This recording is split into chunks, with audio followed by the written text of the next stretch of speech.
Aunty இல்ல aunty உங்க பையன் எனக்கு வேணவே வேணாம் ஆண்டி. ஏன்னா அவன் வந்துட்டு நான் சும்மா ஃப்ரெண்ட்ஸோட வெளியில போனானே அவன் சந்தேகப்படுறான். ஏமா நீ ஆம்பளை பசங்க கூட எல்லாம் ஏமா நீ சுத்துற?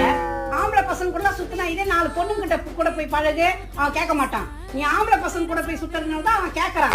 இதே அவன் வந்து 2-3 பொண்ணுகிட்ட போய் பேசினாக்கா நீ சும்மா இருப்பியா? சும்மா இருப்பியா நீ? என்னம்மா நீ இந்த மாதிரிலாம் பண்ணினுக்கிற நீ? தப்புமா அதெல்லாம். நீ ஆம்பளை பசங்க கூட போக கூடாது, பொண்ணுகிட்ட போய் பழகு, அவன் கேட்க மாட்டான்.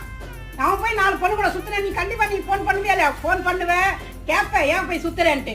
அதே மாதிரி அப்படின்னா உனக்கு ஒரு இது அவனுக்கு ஒரு இதுவா சட்டமா? அதெல்லாம் நீ சொல்லக்கூடாதுமா. ஆண்டி நான் உங்ககிட்ட நேர்ல பேசுறேன் ஆண்டி. நம்ம நேர்கிட்ட பேசுறேன், காந்தி கிட்ட பேசுறேன்னு இதெல்லாம் இந்த கதை. நீ நேர்கிட்ட போய் பேசுறேன், காந்தி கிட்ட போய் பேசுறேன். நீ என்கிட்ட வந்து பேசு, நீ நேரம் என் பிள்ளைகிட்ட வந்து பேசு. ஆண்டி ப்ளீஸ் ஆண்டி இது விட்டுறலாம் ஆண்டி, செட் ஆகாது. அவனுக்கு உண்மையாகிற, நீ ஊமையாகிற.